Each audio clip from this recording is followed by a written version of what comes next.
Mateus capítulo 5, versículos 1 e 2 nos diz assim: Ao ver as multidões, Jesus subiu ao monte. Ele se assentou e os seus discípulos se aproximaram dele. Então ele passou a ensiná-los. Jesus disse: até aqui. Glorioso Deus e amado Pai, nós te glorificamos, te bendizemos por esta oportunidade que o Senhor nos concede de estarmos aqui em Tua casa para mais uma vez nós aprendermos a Tua palavra, ouvirmos a Tua voz e, é claro, apresentar o nosso culto a Ti. Portanto, meu Deus, continua entre nós, nos ensina nesta hora. Em o nome de Jesus, amém, Senhor. Pode tomar o teu assento, dando glória a Deus. Nós estaremos dando início hoje a uma série de estudo sobre o Sermão do Monte. Sermão do Monte. Serão aí em torno de 9 mensagens, onde, permitindo o Senhor, nós vamos estar refletindo, expondo, falando um pouco sobre essa parte tão importante das Escrituras.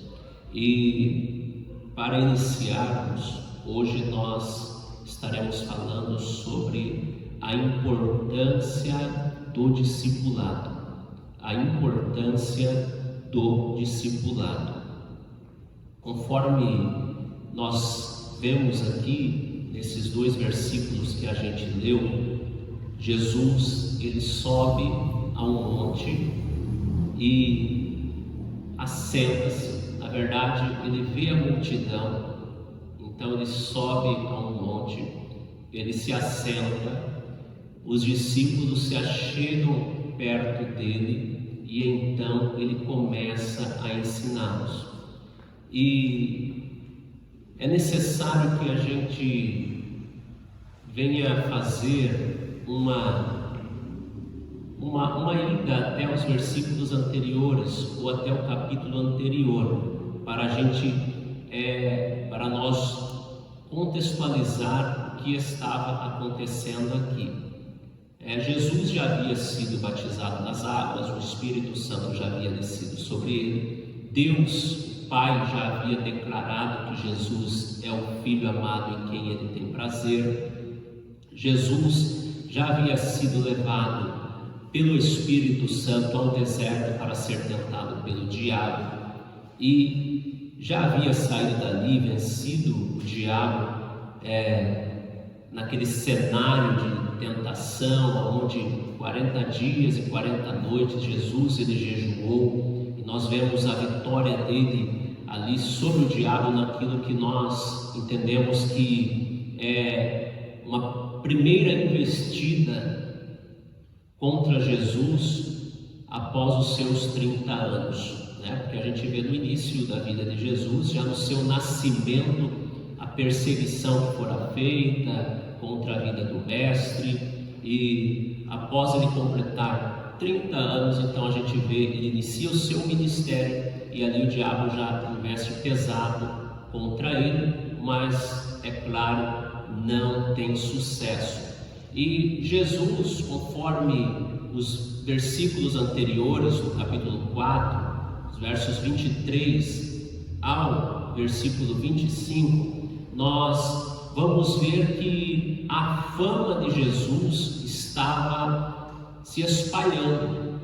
Nós vemos que até mesmo nas partes da Síria, ou por toda a Síria, que era uma região habitada por gentios, na Galileia, nós vemos que até lá a fama dele já tinha chegado.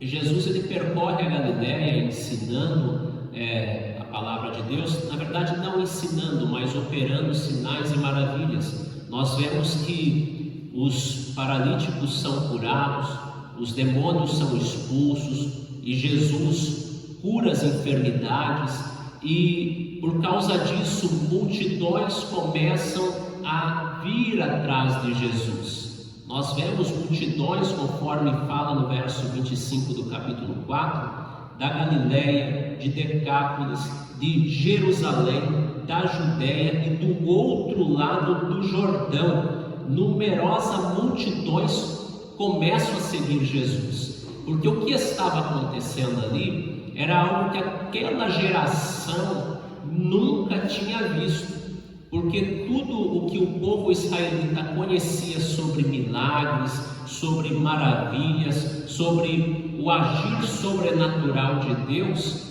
tudo que eles conheciam era aquilo que eles ouviam através dos mestres da lei, através dos religiosos da época, através daquilo que os pais contavam aos seus filhos, e também aquilo que eles, quando tinham a oportunidade, se bem que não era assim, porque eles não tinham acesso às escrituras do Antigo Testamento, que eram as escrituras da época, né? Não é como nos dias de hoje que as pessoas têm um exemplar ou mais da Bíblia em sua casa, não era como hoje, mas eles tinham acesso na sinagoga, quando eles iam até lá ouvir as pregações no dia de sábado e também nas ministrações no templo.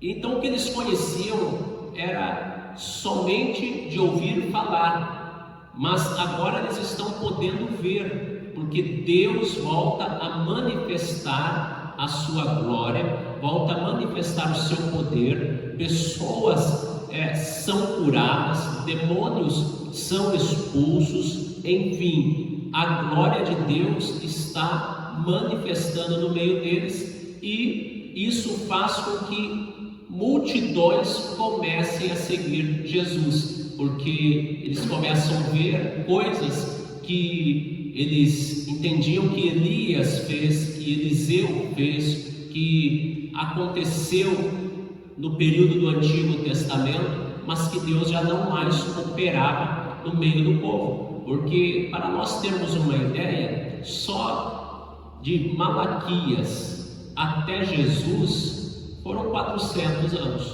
ou de Malaquias a Mateus, melhor dizendo, 400 anos se passaram e Deus não falou com o seu povo. Deus não manifestou com o seu povo. Livro de Malaquias até o Evangelho segundo escreveu Mateus, nós temos um período de 400 anos sem Deus falar com o povo. Aí aparece João Batista no deserto da Judéia, pregando o reino de Deus, chamando o povo para se converter, anunciando a vinda de um que era maior do que ele, do qual ele não era digno nem mesmo desatar as correias de sua sandália. E quando Jesus aparece, então Jesus ele assume essa posição que era dele, claro, e começa então a fazer esses feitos. Só que Jesus ele olha para as multidões, ele vê as multidões vindo até ele, e então ele se propõe, e este era o plano dele, é claro, a ensinar, a discipular. E daí a gente vê então a importância do discipulado, a importância do discipulado, neste que é conhecido como o Sermão do Monte. Sermão do Monte, que é um dos discursos que Mateus ele apresenta, né? Mateus ele traz 5 principais discursos de Jesus. O primeiro é esse, o Sermão do Monte, que está no capítulo 5 ao 7. Depois nós temos o sermão lá no capítulo 10, ou um discurso, né? Um sermão não, um discurso lá no capítulo 10. Depois a gente encontra outro no capítulo 13. Depois mais um de 18 a 20. E por último o sermão escatológico de 24 a 25. Que é ali conhecido como o sermão escatológico de Jesus. E este é o primeiro desses grandes discursos que Jesus ele faz. E é interessante que esse aqui não vai ser interrompido por nada. né? 3 capítulos se seguem e não tem nenhuma interrupção. Nós não vemos o evangelista entrando em nenhum outro assunto, mas são 3 capítulos seguidos de instruções do Mestre, e que fica conhecido como o Sermão do Monte, porque ele fora pregado de um monte. Nós não sabemos, né, de que monte fora este. Muitas especulações existem, né? Muito se fala a respeito de qual monte seria, mas a Bíblia apenas diz que foi um monte. E é interessante que quando a gente analisa o Evangelho segundo escreveu Mateus, nós vemos Mateus, ele apresentando Jesus como o rei, como aquele que é o rei, e ele traz o seu reino à terra. E outra coisa também que Mateus ele se propõe a fazer é apresentar Jesus como um novo Moisés. E é interessante quando a gente analisa isso, porque esse termo subiu ao monte,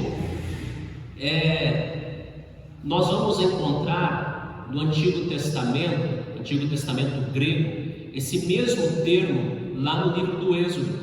E as 3 vezes que esse termo aparece lá, ele está indicando uma ação de Moisés, quando ele sobe ao monte e lá ele recebe as tábuas da lei, enfim, quando ele fazia este ato. Mateus também, ele escreve quando Jesus ele é perseguido, né, por Herodes. E a gente vê que os pais de Jesus, José, né, avisado que ele tem que sair dali, ele sai, e depois de algum tempo é avisado para ele que aqueles que tentavam matar o menino, porque Herodes fez aquela matança ali das crianças, o anjo avisa José lá no capítulo 2, verso 20 de Mateus, que aqueles que tentavam matar Jesus já eram mortos. E isso ecoa muito com Êxodo 4,19, quando Deus diz para Moisés que aqueles que tentavam matá-lo lá no Egito já haviam morrido. Então aí uma semelhança, um empenho, melhor dizendo, de Mateus para apresentar Jesus como um novo Moisés. Porque se por um lado a Moisés foi dada a lei no Monte Sinai, e a gente até conhece, em termo teológico, que se fala muito, a ética do Sinai. A gente até estudou nos trimestres anteriores aí sobre o decálogo, né? A ética do Sinai. E a lei fora entregue para Moisés. E agora a gente tem a graça, a nova aliança vindo à terra, através de Jesus, e Jesus trazendo não um conjunto de leis, mas trazendo aquilo que a gente pode chamar de um código de conduta do reino, um código de conduta do reino, ou um código ético do reino, que é a maneira como os servos desse reino devem se portar, devem se conduzir.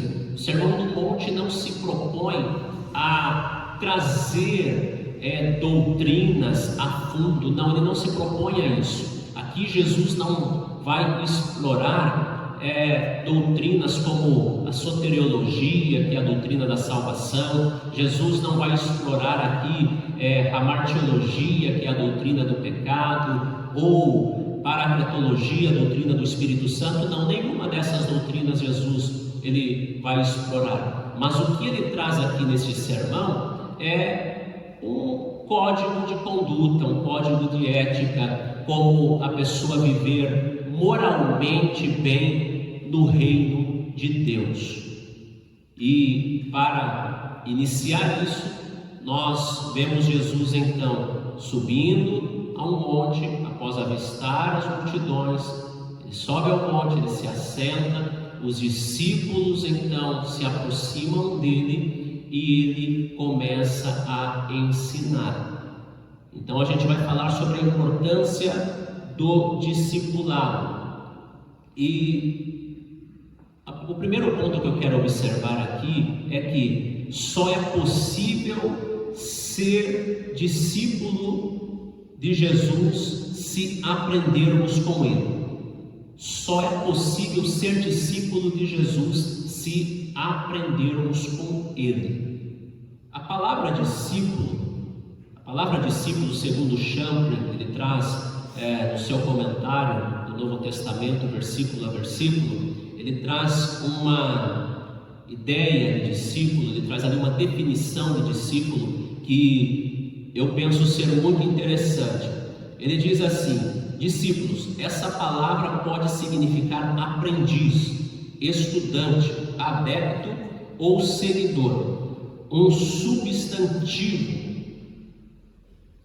substantivo cognato, lá no grego, é mateteia, e significa lição, instrução. E daí vem o verbo mateteu, que pode significar fazer discípulos ou ensinar. É interessante que a palavra moderna, nossa palavra moderna aí, matemática, vem dessa raiz, e é a antiga palavra matemáticos, que significa prática de alguma ciência particular. Entre elas estava a astrologia. Aqui o autor, que no caso é Mateus, ele usa a palavra a fim de indicar aquelas pessoas que haviam começado a seguir Jesus e aprender dele, em contraste com a multidão em geral. Os discípulos de Jesus, pois são aqueles que aceitam a sua ciência, ou seja, o seu conhecimento, o seu ensino, e que aderem ao seu reino e são estudantes de sua nova lei. Então vejamos o quão profunda é essa palavra discípulo. Discípulo é um aprendiz, é um estudante, é aquele que aprende com o seu mestre. E nesse caso, o mestre é Jesus. E algo que precisa aqui ser notado, observado, é que uma multidão segue Jesus, mas quando ele sobe ao monte, ele se assenta, e esta era a postura dos mestres da época.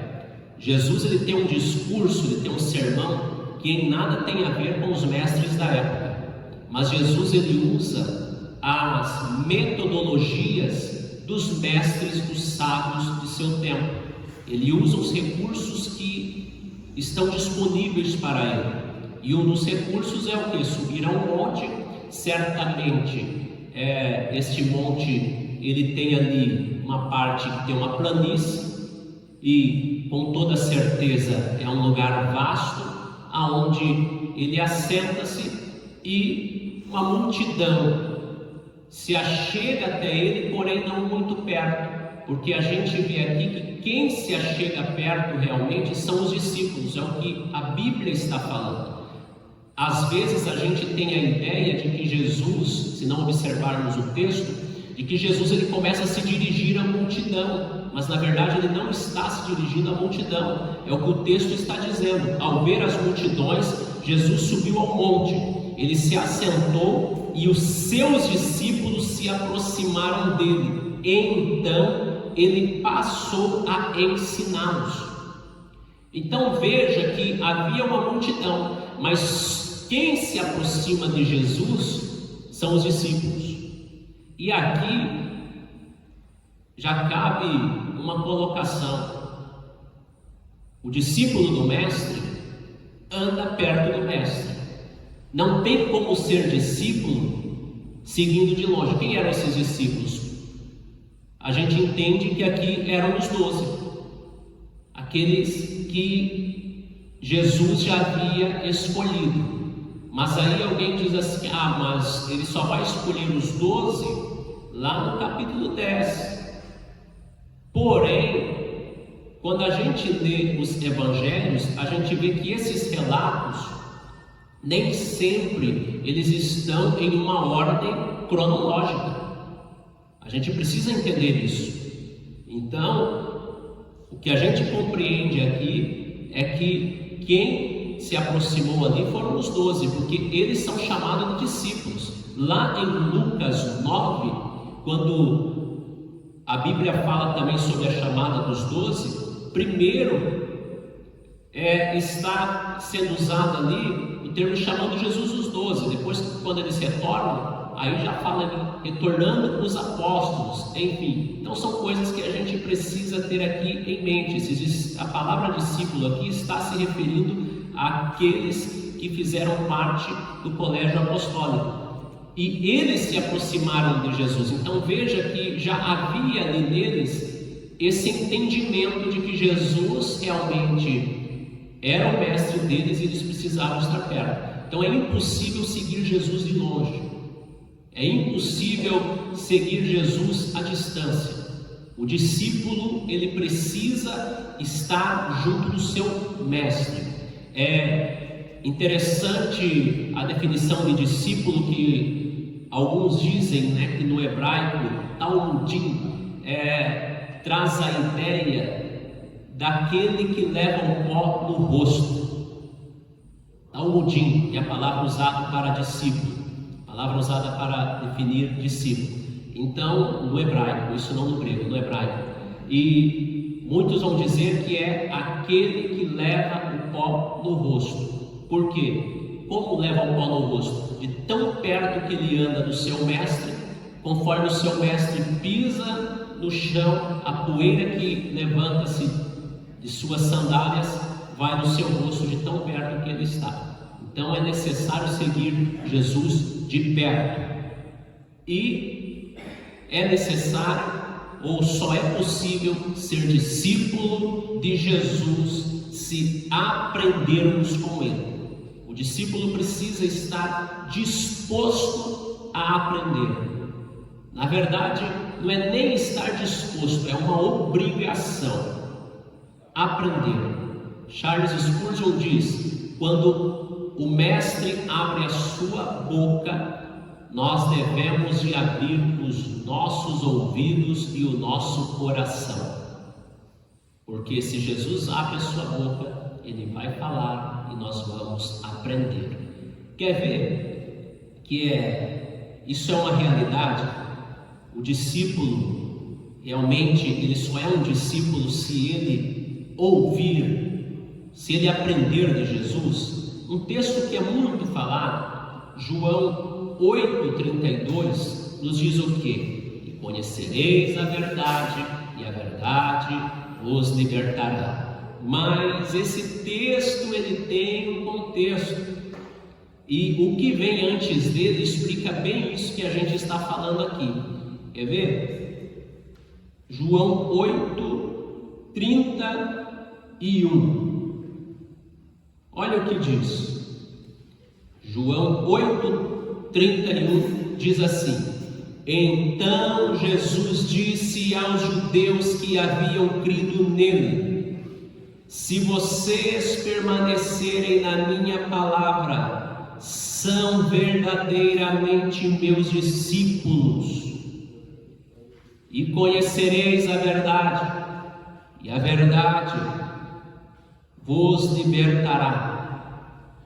Então veja que aqui em João 8 fica bem claro, em outros textos também, mas eu quero usar esse aqui, fica bem claro isso que a gente está falando. Os judeus haviam crido nele, alguns judeus. E então Jesus se dirige a esses e diz: olha, se vocês permanecerem na minha palavra, verdadeiramente serão meus discípulos. E aí vocês conhecem a verdade, conhecerão a verdade, e a verdade vos libertará. Jesus disse isso àqueles judeus que haviam crido nele, que haviam acreditado em sua palavra. Então ele diz: olha, se vocês permanecerem, só pode permanecer na palavra de Jesus aquele que aprende, aquele que recebe, aquele que compreende, aquele que está disposto a aprender. só pode permanecer na palavra dele aquele que está sendo ensinado. Então veja que isso é um passo para ser discípulo do Mestre, para ser discípulo do Mestre. E Jesus, ele se preocupa com isso, porque quando ele vê a multidão, ou as multidões seguindo ele, quando ele vê que a sua fama começa a espalhar-se pela Judéia, quando ele vê que Decápolis, Galiléia, Judéia, enfim, até mesmo da além do Jordão, as pessoas estão vindo, multidões estão vindo para ter esse contato com ele, e é aí então que ele aplica ou que ele prega o seu primeiro sermão. Por quê? Jesus deixa bem claro aqui que não adiantaria aquele povo vir e apenas receber milagre, apenas receber cura, apenas serem libertos de demônios e voltarem para as cidades que eles habitavam, para as suas casas, porque em nada ia mudar. Jesus, ele trouxe o reino dos céus, ou o reino de Deus, e ele é o rei. Ele então vai apresentar este reino, e este reino não é mantido por milagres, este reino não é mantido por curas, este reino não é compreendido por ressurreições, mas este reino, ele é mantido, ele é entendido, ele é compreendido através da pregação, do ensino da palavra. E isso Jesus ele faz. E aqueles que já estavam dispostos a servi-lo, a serem discípulos, a aprender com ele, se aproxima dele, se aproxima do Mestre para aprender. E aí a gente vai para um outro ponto aqui, que é o que? O ensino ocupou um grande espaço no ministério de Jesus. O ensino ocupou um grande espaço no ministério de Jesus. Infelizmente, irmãos, já naquela época era assim, porque Jesus, a gente vê isso em João, Evangelho segundo escreveu João, capítulo de número 6, nós vemos ali Jesus trazendo um grande discurso ali. Nós vemos em outras passagens Jesus falando também sobre o fato daqueles que iam até ele somente para receber uma cura, para receber ali multiplicação de pães e peixes, terem a sua fome carnal, física, saciada, terem as suas necessidades físicas, particulares, familiares, emocionais, saciadas. E nós vemos Jesus, ele pregando, ele ensinando e até mesmo ele repreendendo essas pessoas que em muitas vezes estavam ali perto dele somente para receber algo terreno. Mas Jesus, ele ocupa boa parte do seu ministério ensinando. Jesus ficou 3 anos aqui, dos 30 ao 33, ensinando os discípulos, 12 homens, para quê? Para que eles aprendessem e colocassem em prática o ministério que Jesus tinha para eles exercerem. E um deles não prestou, filho da perdição, que fora Judas. Mas a palavra de Deus, ela tinha que se cumprir, e se cumpriu. E aquele foi o filho da perdição. Mas nós vemos Jesus, ele ensinando já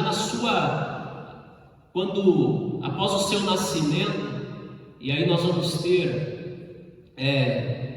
algo sobre Jesus, quando ele tinha 12 anos de idade, quando ali no templo, ele fica até, seus pais esquecem ele ali, vão embora, e Jesus fica em Jerusalém, e depois eles voltam para buscar, quando se dão conta de que esqueceram Jesus. E quando eles chegam, Jesus está no templo, debatendo a lei, ou falando sobre a lei, sobre as Escrituras, e ali ele está dando uma lição nos mestres da lei de seu tempo, ou daquela geração. Então nós vemos Jesus já aplicando aos 12 anos de idade, ele não havia ainda iniciado o seu ministério, mas aí, sendo um adolescente, ele está já ensinando. Por quê? Porque ele tinha o desejo, ele tinha o conhecimento da lei, e ele já havia entendido qual era o seu dever, o que ele deveria fazer quando então ele iniciasse o seu ministério. Tanto é que quando Maria chega com José e vão perguntar o que era aquilo que Jesus estava fazendo ali, Jesus diz: eu estou cuidando dos negócios de meu pai. Então a gente vê Jesus preocupado com isso. E eu quero dizer aqui que o ensino da palavra, o discipulado, é um negócio de Deus. Aquele que se propõe a ensinar, e aquele também que se propõe a aprender, e para ensinar é necessário aprender, e haja vista aquele que ensina nunca cessa de aprender, porque o dia que alguém, um ensinador, um pastor, um pregador, disser assim: eu não preciso aprender mais nada, então ele também deve dizer assim: porque eu não posso ensinar mais. Porque o dia que alguém coloca na cabeça que ele sabe muito ou que ele não precisa mais de recorrer a nada, de se assentar, de ler, de ouvir, de assistir um ensinamento, então ele precisa também parar de ensinar. Ele tem que deixar de lado esse negócio, porque aquele que ensina, ele é um aprendiz o tempo todo. Por isso que nós, quando a gente vem trazer uma mensagem, seja em um púlpito de uma igreja grande, média, pequena, em um culto, seja em um culto de domingo, um culto de quarta-feira, um culto de sexta-feira, que no nosso caso é o culto de ensino, ou nas congregações em uma terça ou em uma quinta, seja em uma escola bíblica dominical, em todo o tempo a gente precisa buscar o conhecimento para ter o que apresentar, para ter o que passar para o povo, sempre entendendo que o conhecimento, o aprendizado é algo que agrada a Deus. E Jesus, ele, em todas as situações, a gente vê Jesus ensinando, quer fosse por parábolas, quer fosse por um sermão elaborado, porque neste caso aqui, Jesus não tinha uma cópia, Jesus ele não tinha um esboço escrito, a gente sabe que não tinha como faziam os mestres da época, mas Jesus tinha aqui já na sua mente tudo o que ele ia falar. Jesus ele já tinha, e então ele passa esse sermão para aquele povo. E depois a gente vê Jesus ensinando por parábolas, Jesus pegando uma situação do dia a dia e aplicando, trazendo ali uma verdade espiritual através daquela situação do cotidiano. Nós vemos Jesus fazendo isso e ocupando boa parte do seu tempo ensinando, o que muita gente hoje não compreende. Eles têm uma imagem do Jesus curandeiro, do Jesus chaveiro, que faz chave, que abre porta, e querem fazer de Jesus até um arrombador de porta. né? Porque quando ele não quer abrir, não, pega aí o pé de cabra e vamos arrumar essa porta. Tem muitas pessoas tendo uma ideia errada de Jesus. Essa geração, principalmente, a gente que procura ler, procura estar informado, ler sobre a história da igreja, a gente vê vários períodos em que a igreja ela sofreu por ter uma visão errada de Jesus. E esta geração, na história da igreja, eu não tenho dúvidas nenhuma de que esta geração é a pior geração, porque tem muita gente com uma visão errada sobre Jesus.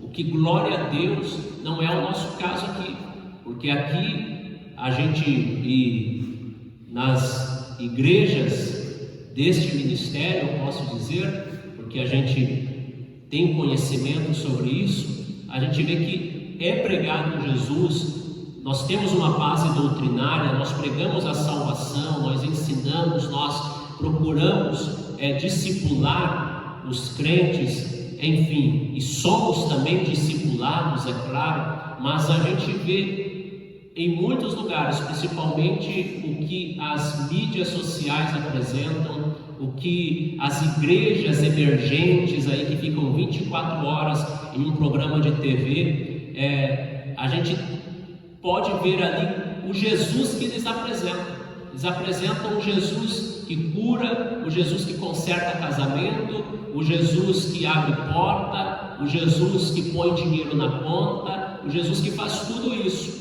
Mas eles não apresentam um Jesus que tem uma verdade, um Jesus que ensina um código de ética, um código de conduta, um Jesus que fala: olha, se alguém quiser vir após mim, que negue-se a si mesmo, tome a sua cruz e siga-me. Não, eles não apresentam um Jesus que ensina a renúncia, um Jesus que ensina o sofrimento, um Jesus que ensina a nós vivermos em obediência a cada dia. Mas Jesus é alguém que se propôs a ensinar e ensina em todo o tempo, porque os seus ensinamentos, eles falam até hoje e falarão durante todo o tempo, porque conforme este mesmo Jesus falou, o nosso Senhor disse: passarão os céus e a terra, mas a minha palavra, essa não vai passar. Não vai passar. Então nós temos aqui, para ser um discípulo de Jesus, é necessário aprender com ele. Segundo, o ensino ocupou boa parte do ministério de Jesus. Jesus se propôs a ensinar o tempo todo. E para passarmos para um outro ponto, Jesus ele ensinava tanto os discípulos, tanto a multidão, como também ensinava uma pessoa. Ele se propunha a ensinar grandes mensagens da Bíblia. Jesus pregou para uma pessoa. João 3,16. João 3,16, que é um texto áureo da Bíblia. Jesus pregou para um homem, Nicodemos. João capítulo de número 4, mulher samaritana. Temos ali uma pregação de Jesus. Jesus pregou para uma mulher. Jesus pregou para Zaqueu. Então nós vemos Jesus, ele disposto a ensinar em todo o tempo, quer fosse para 5.000, 20.000 ou uma pessoa, ou para os 12, dentro de uma casa, dentro de um cenáculo, ou para os 3 mais chegados, ali na hora da oração, Pedro, Tiago e João, em um monte, enfim. Então nós vemos Jesus ele ensinando em todo o tempo. E o terceiro ponto aqui, com base nesta passagem, a gente então vê que um discípulo de Jesus ele tem que aprender com o seu mestre, tem que aprender com Cristo. A gente também vê que Jesus ele ensinou boa parte do tempo em seu ministério. E Agora, nós vamos ver, a igreja, ela tem o dever de ensinar. A igreja tem o dever, e por que não dizer a obrigação de ensinar. Quando Jesus, ele está ministrando esse sermão, e nós vamos chegar lá, permitindo o Senhor, mas a gente vê que quando Jesus ele continua, ou ele inicia o sermão em si, depois das bem-aventuranças, no verso 13 do capítulo 5, ele diz que os discípulos são o sal da terra. No verso 14, ele fala que os discípulos são a luz do mundo. Por sua vez, nós somos discípulos de Cristo. Nós formamos a igreja de Cristo.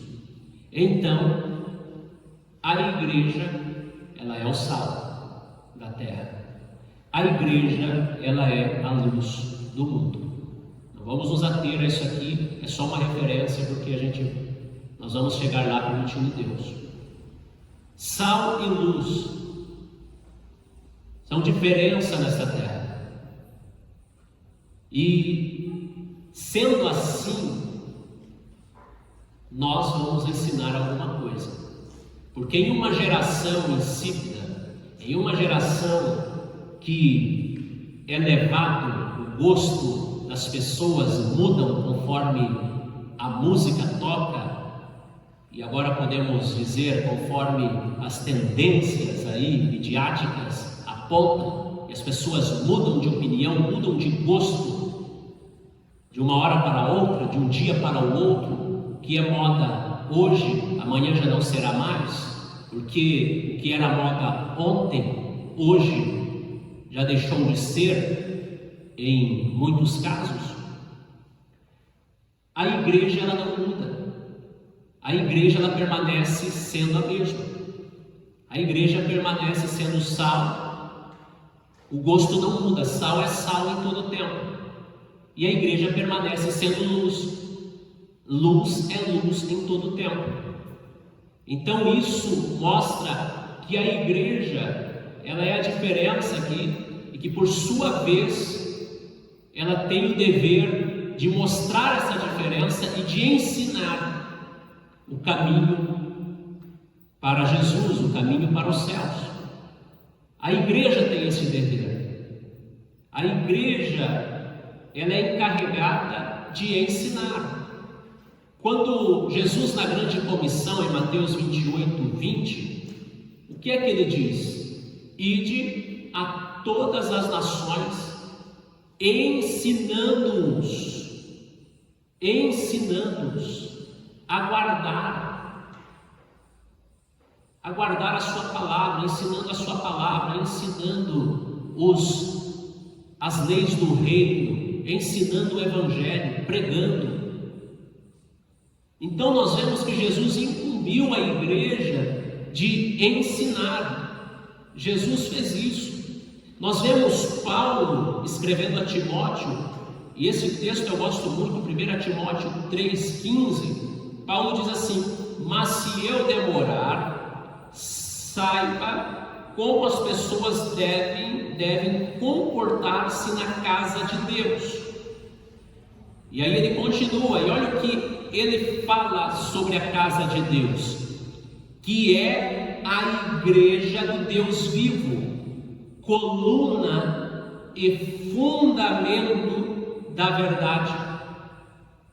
Então olha só, a casa de Deus, que é a igreja do Deus vivo, é coluna e fundamento da verdade.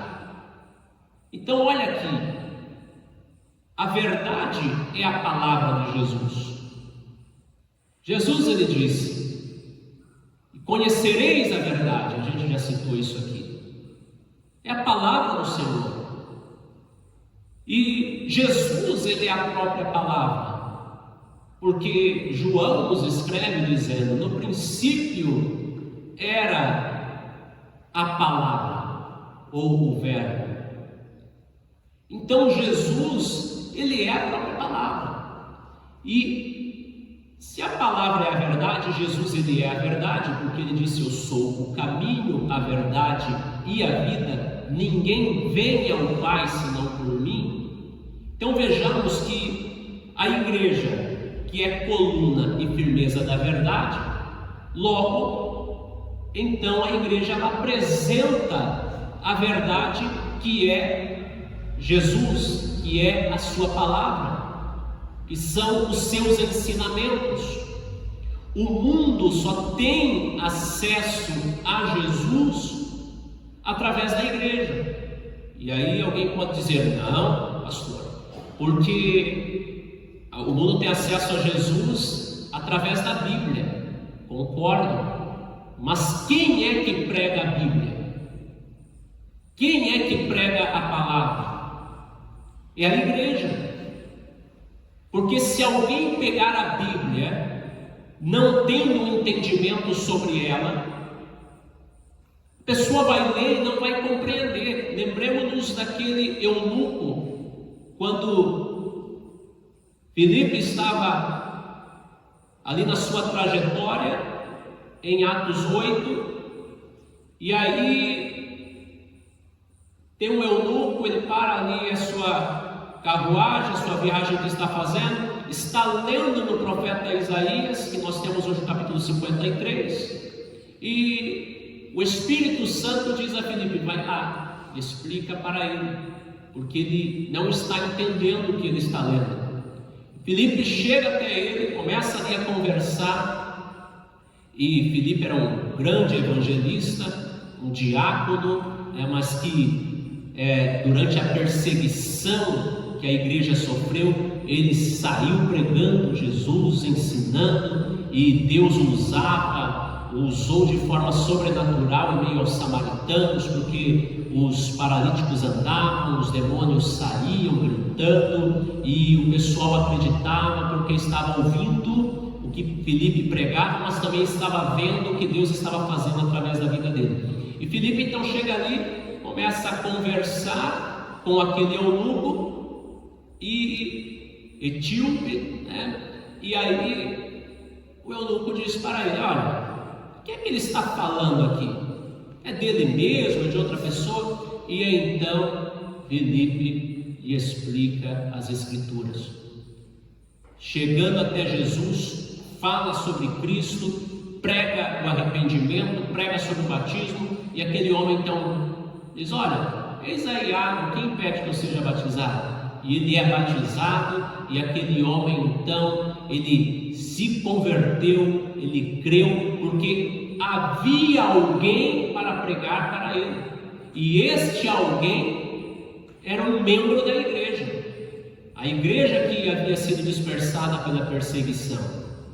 Mas eles continuaram pregando, ensinando por onde passavam, e há a necessidade. A igreja, ela tem o dever de ensinar. A igreja, ela tem o dever de fazer discípulos. E de fazer discípulos de todos os povos, de todas as nações, ensinando-nos. Então a igreja, ela tem esse dever. As pessoas só conhecerão a Jesus através da igreja, através da pregação, através da exposição das Escrituras, através do ensino da palavra de Deus.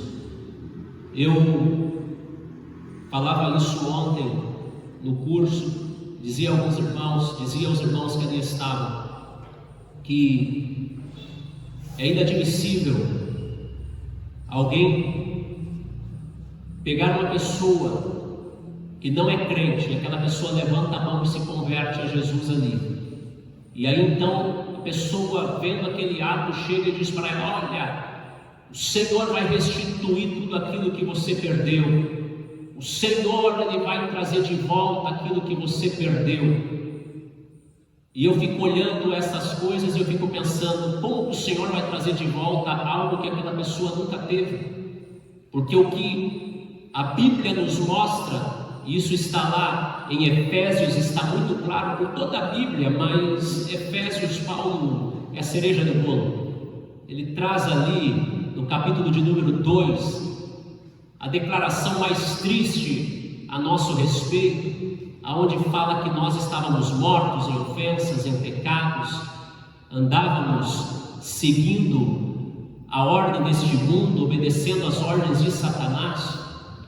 E aí, depois então ele traz a declaração mais bela sobre o que Deus fez por nós, que Deus, pelo seu muito amor com que nos amou, um Deus que é riquíssimo em misericórdia, Ele nos vivificou, Ele nos amou, Ele nos deu vida através da sua graça. E às vezes as pessoas não estão muito atentas a isso, e é por isso que muita gente às vezes converte-se hoje, mas na verdade não se converteu, porque ele ouviu uma palavra que Deus nunca vai cumprir, porque ele não foi ensinado, não foi apresentado para ele: olha, sabe por que você está se convertendo aqui? Claro que isso, a gente não vai falar isso no púlpito, mas a gente precisa, ou talvez até fale, mas numa pregação, um ensinamento, ministrando para a igreja, mas precisa ser explicado de que precisamos de Jesus, sermos envolvidos pela graça, porque realmente nós somos perdidos, nós andamos desgarrados, e então Jesus, Ele nos salva, Jesus, Ele nos liberta, Jesus nos põe para andar no caminho dele. Porque se aquela multidão tivesse apenas vendo milagres, recebendo milagres, e não ouvisse o ensinamento, a começar pelos discípulos, eles não conseguiriam viver o reino de Deus, porque eles estariam enganados. Então a igreja no nosso tempo, nós temos o dever, a obrigação de apresentar Jesus, de ensinar aquilo que Jesus ensinou, de falar a respeito do mundo de pecado, das misérias em que o ser humano está envolvido. Não podemos pegar uma pessoa e dizer: olha, Jesus tem bênção para a tua vida, Ele vai mudar toda a tua história. Hoje você está aí com o casamento arruinado, Jesus vai transformar teu casamento. Hoje você está desempregado e Jesus, Ele vai te dar um bom emprego. Hoje você está cheio de conta e Jesus, Ele vai aí quitar todas as suas contas. Você vai ver, você é empregado, daqui a pouco você vai virar patrão. É só você receber Jesus que você vai viver esse sobrenatural. Mas quando a gente olha para a palavra desse Jesus, nós vamos ver depois nas bem-aventuranças, Jesus indo totalmente falando de uma forma que para o povo daquela época, que já acreditava que riqueza, que ser bem sucedido era a bênção de Deus, Jesus trazendo que é totalmente o contrário disso. Então a igreja tem o dever de apresentar esse Cristo, de mostrar o quão necessário é nós padecermos por Ele. É claro, um Jesus que faz milagre, um Jesus que realmente pode abrir e abre uma porta de emprego, um Jesus que realmente Ele nos abençoa para pagarmos as nossas dívidas, um Jesus que realmente Ele tem poder para nos curar, mas o povo precisa entender e conhecer um Jesus cuja obra principal dele não é essa. A obra principal dele não é pagar as nossas dívidas, não é curar as nossas enfermidades físicas, não é arrumar a nossa família, não. Mas a obra principal desse Jesus é o que? Salvação. Salvar aquele que estava perdido.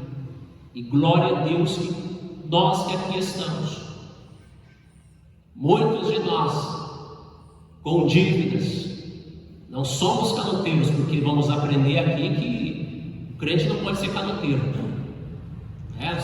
Na continuação aqui a gente vai ver isso aqui ainda. Jesus tem uma palavra, um código de ética moral aqui ferrenho. Mas estamos aqui com os nossos problemas, estamos aqui com as nossas dores, estamos aqui com as nossas dificuldades, mas estamos aqui porque Jesus nos salvou. E uma hora a trombeta vai soar e os problemas não vão existir mais para nós, as dores sumirão, as dívidas Ficarão aí dívidas que a gente tem que pagar todo mês, é claro, conta de luz, conta de água, né, fatura do cartão, enfim, essas coisas que a gente tem aí no nosso cotidiano, problemas que não forem resolvidos aqui ainda nessa terra, a gente sabe que não serão resolvidos lá na eternidade, porque lá eles não existirão, porque lá o Senhor tem algo preparado para nós, e é esta a mensagem desse Cristo. Então há necessidade de nós valorizarmos o discipulado de Jesus. Quem é discípulo precisa estar sempre aos pés de Cristo aprendendo. É necessário que a gente observe que Jesus ele investiu muito tempo ensinando. E é necessário também que a gente entenda que a igreja tem o dever de ensinar. E aí a gente pensa, mas preciso ensinar fulano, eu preciso ensinar ciclano, começando pela nossa casa. Todos nós que temos uma família, precisamos começar primeiro pela nossa casa, discipulando, ensinando. Será que a gente está cumprindo esse dever? Será que a gente está propagando os ensinamentos de Jesus? Fica aqui essa pergunta, essa questão, porque às vezes a gente quer atingir lugares altos, né? Eu quero falar, né? Quero fazer uma postagem, quero que tenha tantas curtidas, porque as pessoas vão ler, eu vou atingir muita gente. Ou então quero pregar em tal lugar e ter ali muitas pessoas que vão ouvir a mensagem que eu vou pregar e o Senhor será glorificado. Mas às vezes a gente está falhando já lá na nossa casa. Não estamos discipulando nossos filhos, não estamos discipulando aqueles que convivem ali conosco. Ele que trabalha em uma empresa onde tem um tempo ali que dá para falar a respeito de Cristo e não está usando esse tempo. Não estou falando que você tem que deixar de trabalhar para o seu patrão e matar a hora falando de Jesus, não, mas aproveitando as oportunidades que você tem, às vezes em um ponto de ônibus, às vezes em um posto de gasolina, né? Geralmente o posto de gasolina hoje virou lugar de murmuração, e aí tu aplica Jesus ali. Fala sobre Cristo, aonde você estiver, às vezes como um cliente, às vezes como um patrão, fala sobre Cristo, discipula, ensina, porque este é o dever da igreja. Então nessa noite é o que nós tivemos para falar sobre a importância do discipulado. A importância de nós aprendermos com Jesus. Que todos nós estejamos dispostos a aprender, porque só seremos discípulos se aprendermos. Que todos nós também estejamos cientes de que Jesus ele ocupou boa parte do seu tempo ensinando, do seu ministério ensinando, e que nós também vivamos aqui nessa terra cumprindo a obrigação como igreja, que é ensinar, pois a igreja do Deus vivo é a coluna e a firmeza da verdade. Deus abençoe a tua vida em nome de Jesus.